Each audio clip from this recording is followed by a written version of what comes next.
things with you about ice fishing. I get asked a lot of questions about people don't know how to ice fish, and it's actually very, very simple. So today we're going to show you how to set up a tilt. Sometimes it's called a tip up, and sometimes it's called an ice trap. So what we're going to do here, I have an elastic that holds the hook on in place. I'm going to show you how to unfold one of these and get it all set up. This portion is called the flag, the spool, these are the crosses. So picture that you would cut a hole in the ice. This part of the tilt would be under the water. So if this was the ice today and this was the hole, just going to give you an idea that it would sit down in the water like that, and this would be on top of the ice right here. Okay?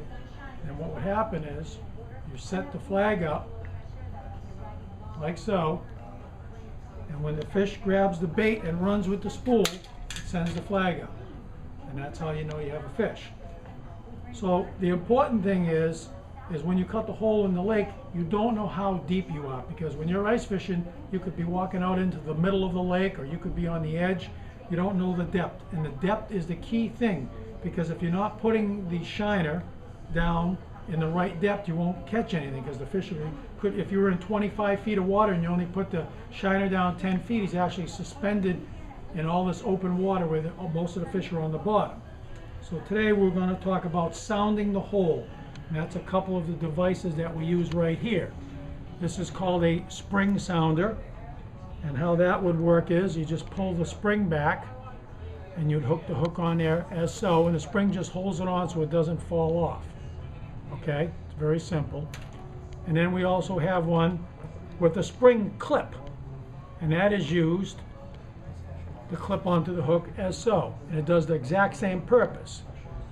The one feature that this one does, that this one wouldn't do, that some guys like these, a lot of times you're wearing gloves, so if you put this in your pocket, it's hard to retrieve it because of your big gloves.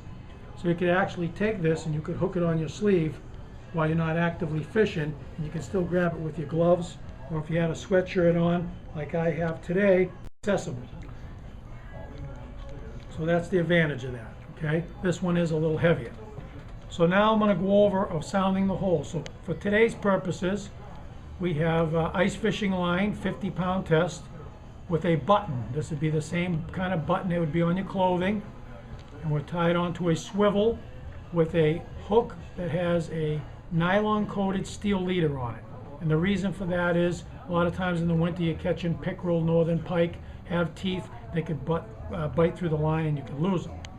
So what we're going to do now is the important part is sounding the hole so you can capture the depth down below the ice so you know where to put the live bait. So we're going to take a spring sounder, we're going to hook it on a hook that has a nylon coated steel leader on it with a swivel and then a button to mark the depth. So this is the water and then this is the ice. We're going to lower the sounder down and we're going to move the button as we're lowering it down. So if the floor is the bottom of the lake, got the spring sounder on the bottom, and this is the top of the ice, we're going to move the button to there, and that would mark how deep it is underneath the ice we were. Okay? So what would happen then is you're actually going to wind up all your extra line. Okay? You're going to pull up and remove the sounder. Okay, and then I'm going to show you how to hook a shiner on. Okay, a lot of people ask me this question. There's all various ways to hook this on. I'm just going to show you my favorite way that makes me successful. That's the dorsal fin on the shiner. Okay, I like to hook it in front of the dorsal fin. Okay, you want to be careful not to go too far down and break his back. You only want to go down just a little bit like that. The reason why I like hooking it in the front of the dorsal fin, when fish go to feed and grab that, they like to grab the shiner by the head.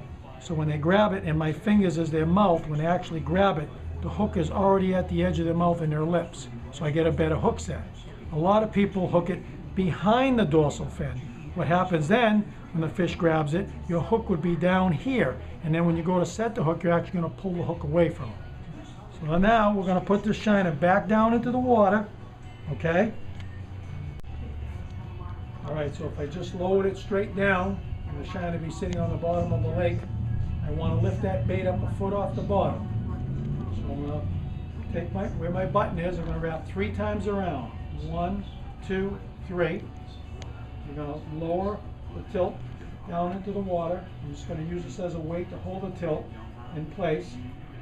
And if you notice, the shiner is a foot off the bottom just by wrapping 3 times around. And that's where I would start my day of fishing, is a foot off the bottom. Okay? And you can vary that. If things are slow that day, you can try an extra wrap or 2, but that always seems to be the ticket. The shiner would be swimming in a circle around like this underneath the ice, attracting the bigger fish. And of course, you'd set your flag up like so. And if, say, a big bass came and grabbed that shiner and pulled the tilt, you would set it off and your flag would go up. Then you would grab the tilt, you'd look down in the hole, you'd see if the line was off to the side. If it was, you'd pull the tilt up very slow, you pull a bunch of extra slack out, set it on the ice, and you kind of wait and feel them. If you feel them on there, you kind of pull just a little bit, and a lot of times that will make them swim away with your line. You let him take a fair amount of quantity of the line till he's got it good in his mouth, and you just give him a good hook set, and you would be retrieving them hand over hand slowly, and then work them up out of the hole.